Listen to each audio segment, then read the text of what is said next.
Hello, hello, my lovely angels. This is your girl Sim back with another episode of the Sim Squad. Hi.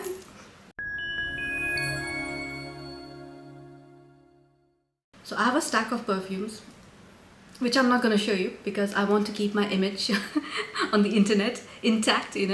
But so the stack reduces and I get happy and I'm like, and then I slack just a little bit, and then brands send me some more stuff and then it like increases again. But I'm trying really hard that I should be able to cover. I'm pushing myself now.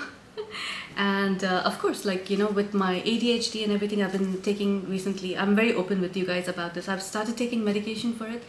So I'm being able to manage my procrastination, laziness, distractions, blah, blah, blah, everything. It's getting a little bit managed, and I am being able to finish things faster. And let's not get too deep into it. I've been saying that I'm going to start a different channel.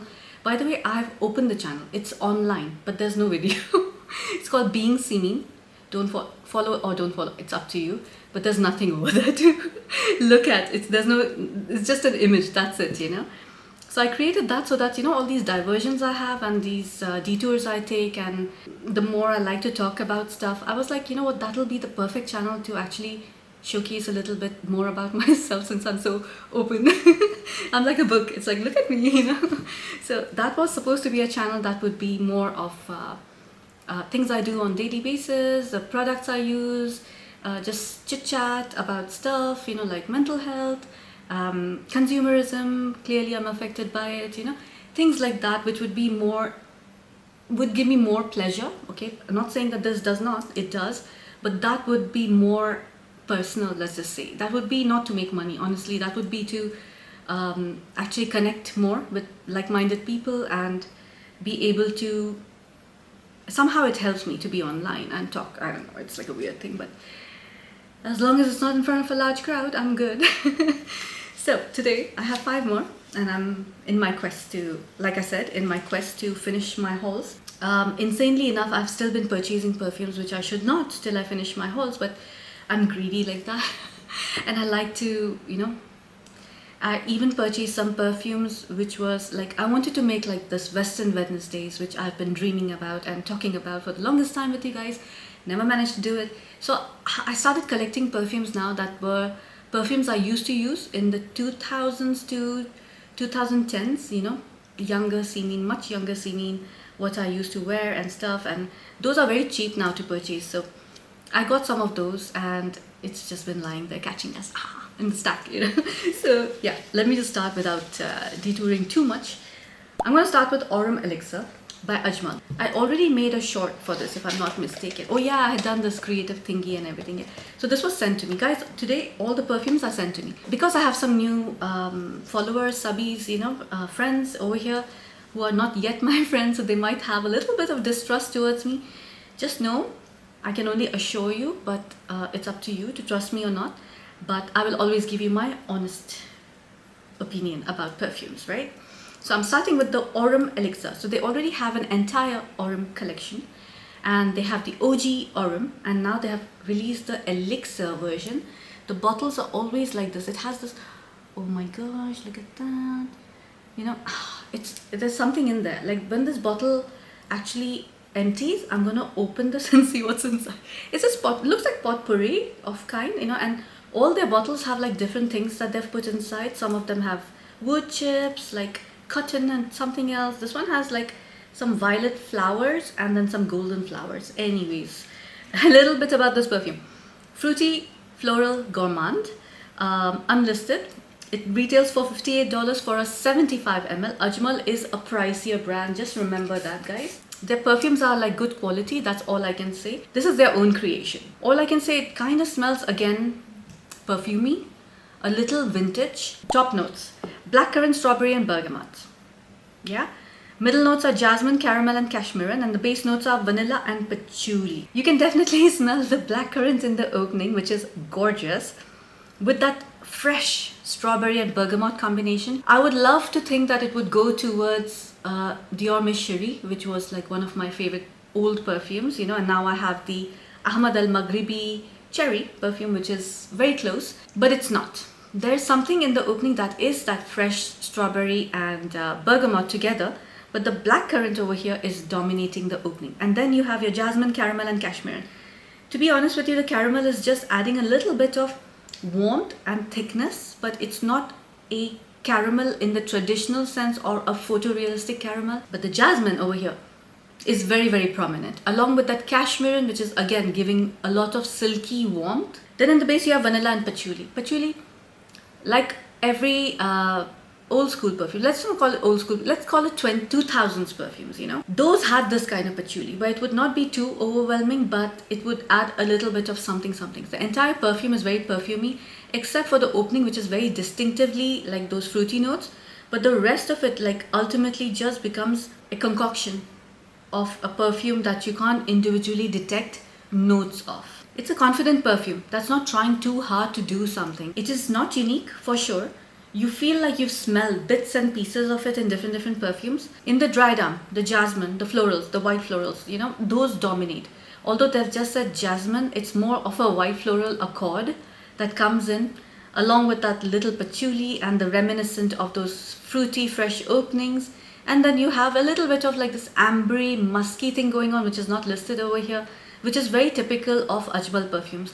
In the dry down, they usually have an ambery musky note to ground the perfume, to round up the perfume, not to ground the perfume. The sweetness, I would say, is to a 70% strength. When I say 100%, that would be like sickeningly sweet, right? This one is still 70% sweetness. So it is quite sweet because it's a fruity floral. And of course, it has vanilla and, you know, notes, that caramel, everything that should ideally tell you that it's a very sweet fragrance. Although they claim this is a unisex perfume, in my opinion, this is a very elegant, grown-up woman perfume who likes to play around with fruity florals, you know. The good thing about the perfume is that it projects well, 2 to 3 feet. Longevity is definitely 7 hours. Top up is something that I have seen that I don't have to do too much with this perfume because the thickness of it, although initially it can be a little overwhelming, after some time it just becomes right. My rating for this would be an 8 out of 10. I like it quite a bit, but this is a very, I would say, generic perfume. It's not very special. I mentioned this before, that you smell like bits and pieces of different perfumes in it. Honestly, nothing is coming to mind right now but that I can compare to. But a lot of 2000 to 2010 perfumes used to have this kind of fruity floral caramel notes in them. And that's very prevalent over here as well. The celebrity I've chosen for this is Blake Lively, although I'm not very fond of her anymore. But this does kind of suit her persona, let's just say, of Serena van der Von, whatever that was, you know, in Gossip Girl. The color perception for this is a golden peach. Temperature, I would say, is neutral, and the presence is surprisingly bold. I've written moderate over here, but like every time I've used this perfume, I do get a sense of like this overwhelming boldness, but in a very elegant fashion. Next, we have 2 new perfumes from Paris Corner, and these are from their Zodiac range. Now, Zodiac, if you know, these are masculine fragrances, and this is no different. But there's this new one that I like for myself as well. So they have the Zodiac Solmaris and the Zodiac Lunaris. Yeah, so solar, lunar, you know, but this one is solar for sure. This one lunar in a very dangerous goth way. Okay, let's get to this later. Let's start with this one first. So your box is the typical Zodiac box, and this is the bottle.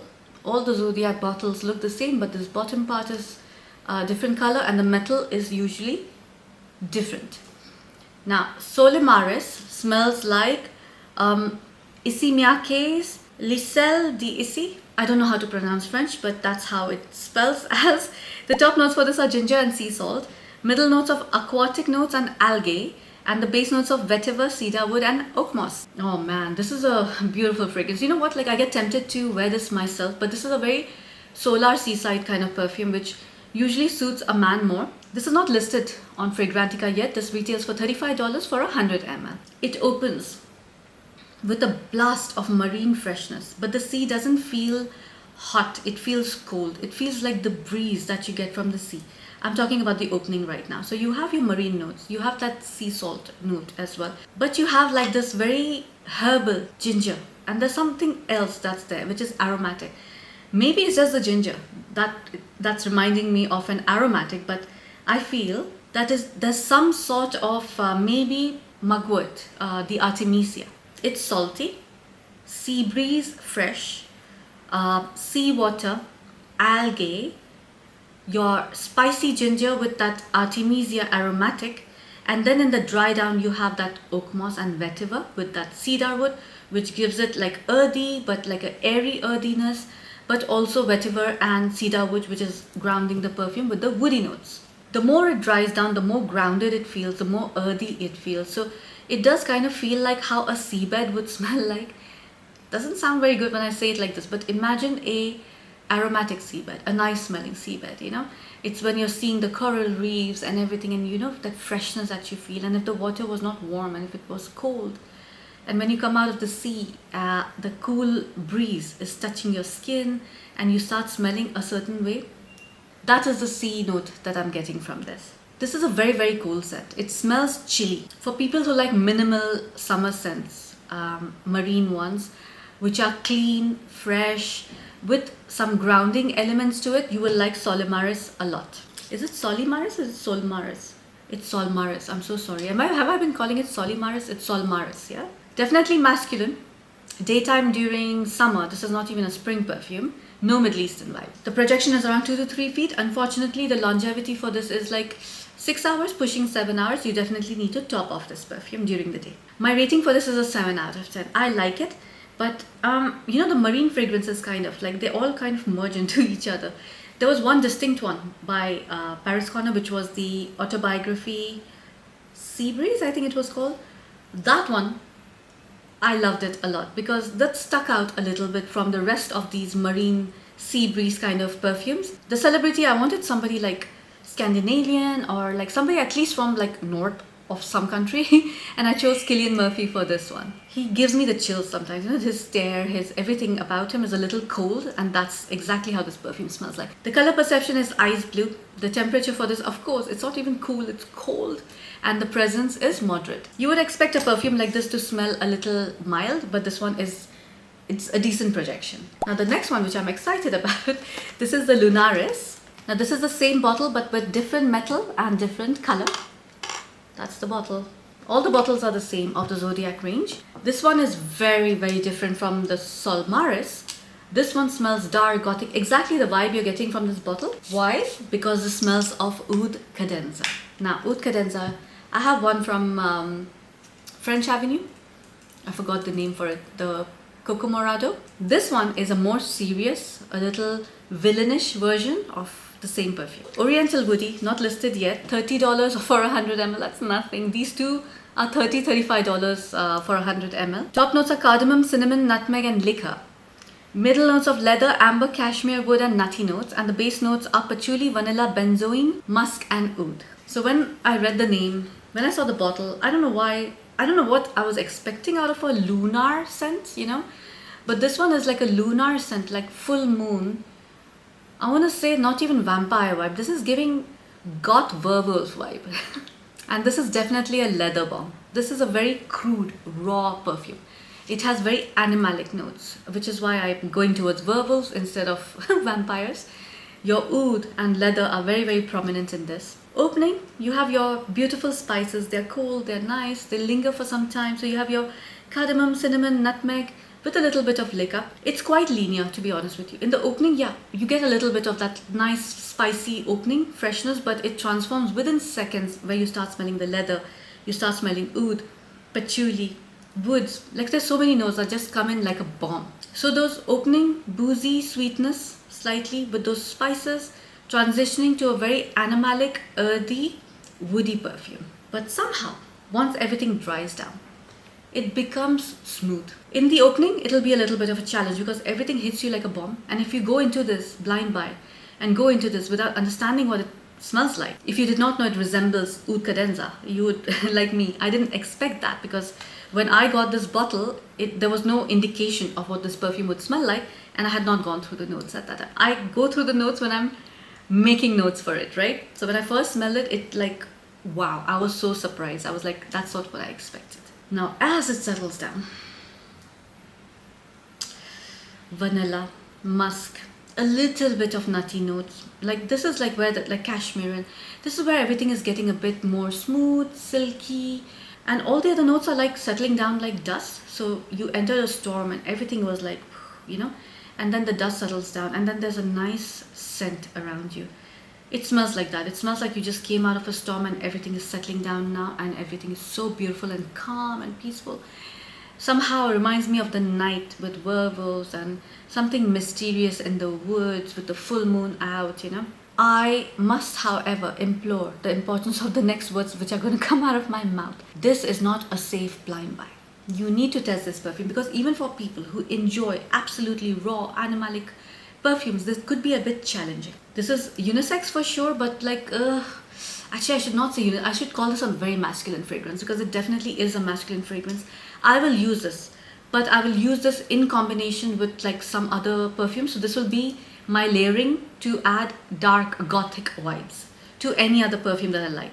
I will especially add this to perfumes like Lantade, you know, the Fakhar Rose, or your Tharwa Gold. I see white florals mixing very well with this perfume. This is fall winter, nighttime, quite masculine. Middle Eastern vibe is quite high in this.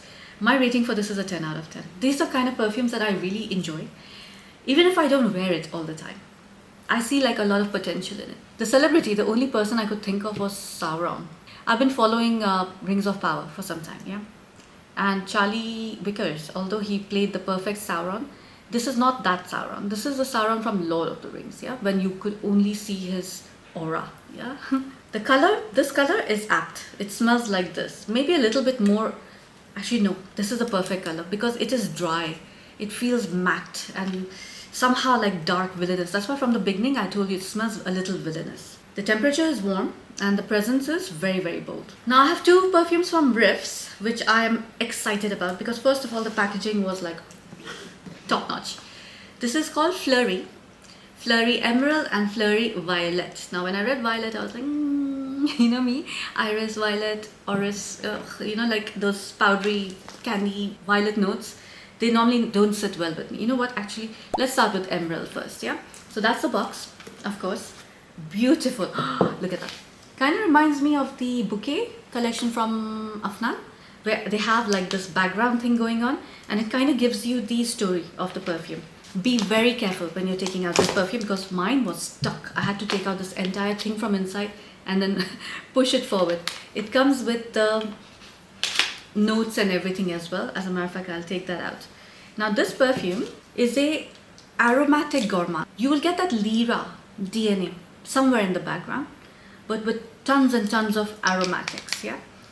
This is the bottle. It has like this little rose, and the best part is the notes are written over here. The notes are blood orange, lavender and lemon peel in the opening. The middle notes are cinnamon, licorice, white florals and anise. And in the base you have caramel, vanilla bean and musk. Oh man. Because it has this very...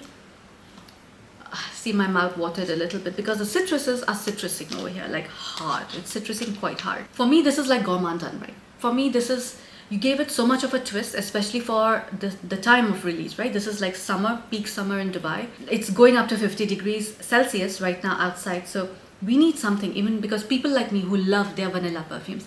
I might not be a true gourmand lover, but vanilla. So you're opening a blood orange, very prevalent. Like you can smell the blood orange and in a very realistic way. Then comes in the lavender with the lemon peel.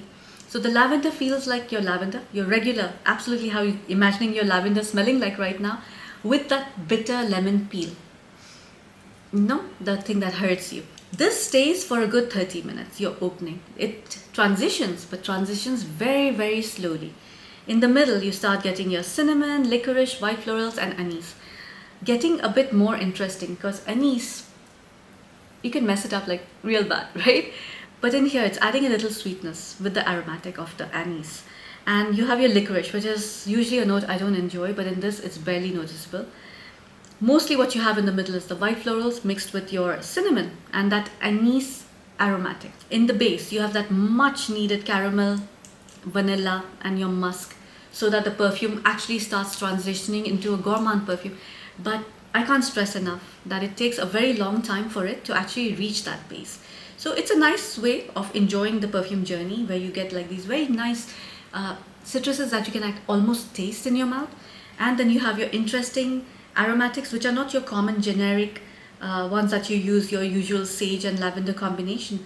This is like twisting a little bit more, you know, towards a different kind of aromatic, which is why this perfume feels new to me. But once the perfume completely dries down, you can clearly smell the vanilla and the caramel with the musk, softening the perfume, rounding the perfume, not sharp anymore. This for me was an instant love. The moment I smelled it, I was like, wow. You know, I hope you saw the reaction in the beginning when I smelled the perfume. Of course, you must, of course, like absolutely love wearing vanilla with like these lemony notes. And if you're going into this like thinking, oh, it's going to smell exactly like Lyra, it's not going to smell like that. This is like a very loose interpretation of Lyra. It's definitely unisex. A guy can pull this off easily because that sweetness of caramel and vanilla is not too girly girl. But yeah, I will keep this in my collection and not give it too early. Definitely daytime, spring, summer, but I would enjoy this in peak summer more than spring. No Middle Eastern vibe. The projection is like 2 to 3 feet. Longevity, I would say, is like 6 to 7 hours. This is very, very wearable for summer, warm weather, friendly, very gorgeous. I would love to take this, you know, to the office as well, to wear it in the office because it's impressive at the same time. You will generally walk around and people around you will wake up, they'll feel refreshed and everything when they smell you. My rating for this is a 9 out of 10. It's gorgeous. I really, really like this perfume. And the packaging and everything really helped. It's a very different kind of packaging. The celebrity I chose for this is Ella Balinska. She's very poised, very calm, but she also has this strong feminine edge, so it doesn't feel like a weak girly girl perfume. The color perception for this is a earthy green. I'll try to find the right color for you, but it's a very pastel kind of color. Oh, no wait. It's kind of like this, but with a difference. Like the bottle color is very, very appropriate. The temperature is cool, not cold, and the presence I would say is quite mild. Next, let's move on to Fleurie Violette. So it's the same packaging except for this being purple. It's the same inner thing as well, but this one is a purple bottle. Yeah. So you know how pink bottles give me this PTSD of Delina? This color, the violet colors, also kind of makes me nervous. Let's just say makes me nervous because it's not like it's something I don't like absolutely. If it's done right, iris, violet, orris, but done right, I enjoy it a lot. But like done wrong, if it's like very, very prominent, then it becomes very vintage, very powdery, and then I just don't appreciate it. These are not listed, by the way, on Fragrantica. Yep. Did I show you the bottle? So on the side, by the way, it has this floral thing going on, the flowers, and then you have your thingy, that's your notes, you know. So the notes for this are white florals on the top with rose and cashmere wood, middle notes of coconut pulp and vanilla bean, and in the base you have tonka, musk and mineral amber. So I was like, there's no violet in it at all. So this is supposed to be a very, very loosely inspired version of vanilla powder. So you know me, vanilla powder and me have a very good relationship. We love each other a lot. So I did not expect to like this perfume because I was like, rose, oh my gosh, the name violet, you know, the whole vibe is going to be vintage and everything. It is vintage. You know how this Majazi smells like of Latafa? And the silky rose of Latafa mixed with vanilla powder. Now, if you don't understand this combination, I'll tell you how it smells like. It opens, although it's not mentioned, it has like a whole lot of zesty notes. I'm smelling lemon and bergamot very, very prominently, mixed with the rose. Yeah. And then you have nuances of white florals. It's not strongly white floral. And you have your cashmere wood. But the cashmere over here is almost smelling creamy and powdery at the same time. As the perfume transitions, this coconut pulp thingy that they've mentioned over here with vanilla bean, it's supposed to give you this exotic feel. It's there, but it's there more in a coconut milky way, not the pulp. And this is not very coconutty. So if you're expecting it to smell like coconut or tropical or something, it's not. It smells like a coconut. What does it smell like? It's gonna bother me now. It doesn't smell like coconut pulp. That's all I can say. It smells like coconut water almost, but like a very refreshing one. In the base, you have the tonka bean, musk, and mineral amber. Now this is where you can smell the muskiness, but it's not from the coconut. That creaminess is not coming from the coconut. It's coming from here. The vanilla bean, sorry, the tonka bean, your musk, and that little mineral amber that they're. I had to research what the heck is a mineral amber, right? That amber smells balsamic, but also smells a little bit like minerals, not metal. But in the complete dry down, it starts becoming ajwad, which was the inspiration for Rose's Vanille, mixed with your vanilla powder. And ajwad, if you remember, had like a very strong mineral note, which bothered me. This one does not. It's just a very soothing perfume for me. And that mineral note, I'm so happy that it's present in this perfume, because without that it would have become an old lady perfume, but because of that it's adding a little modernity to the perfume. This one is definitely a modern vintage perfume, but for sure has this powdery romantic vibe, and also rose prominence. Yeah, no violet, no iris. Maybe it's there somewhere in the background, but not in a way that I can recognize or get bothered by it. Some people also think that this smells like Dama Bianca. I see where they're coming from, because especially the opening, because in Dama Bianca you had the kumquat, and in this you have like this very sharp citrus openings which goes away like so fast, but it doesn't come off like kumquat and you know how your Dama Bianca was. This is feminine. I think it's suitable for all weather. No Middle Eastern vibe. The projection is a good 2 to 3 feet. Longevity, compared to the Emerald, this one is a longer lasting perfume, so I would say 8 hours. My rating for this is an 8 out of 10. I see both of these like being worn like in summer. Like I can wear it. I can wear it right now if I want to. The celebrity I chose for this was Rachel Weisz. The funny thing is that in the previous video, I chose Rachel Weisz for something else as well. But the two perfumes I compared her to are very different. I forgot what the other one was, but it was nowhere close to what this is. But her, that was her being quite young. This one is her more of her recent movies, the way she is right now. She has a maturity, but she has this elegance, which is like, again, I use the word timeless, which is why I'm feeling this is vintage and modern. Anyhow, the color perception for this is a dusty lilac. The temperature again is cool and the presence is moderate. So this one and the Emerald was a pleasant surprise, because these kind of twists, which is like a massive twist on perfumes, right? It's like remotely inspired. I expect these from Arabian. Arabian is a perfume house that it's inspired, but I know they're gonna do such a drastic twist on the perfumes that it'll be a brand new perfume. This is just me testing, by the way, a perfume. Yeah, that's how much I've used up, because I need to understand, and especially a perfume that intrigues me. It took me forever to try to figure out what it smells like so I can convey it to you. And still, I'm not sure if I've done a good job, you know. And Riffs and Nusuk, they're quite underrated, by the way, you know. Like some of their perfumes deserve so much love. I have a few perfumes from them, especially from Nusuk. There's one called Fawaz or something, or Fayaz or something like that. And that one is a very good perfume. I thought it was masculine. I'll try to review that in my next video. Yeah, that one is like 10 out of 10. Spoiler. Anyhow, guys, I'm done for today's reviews, and I'll see you in the next one. Bye.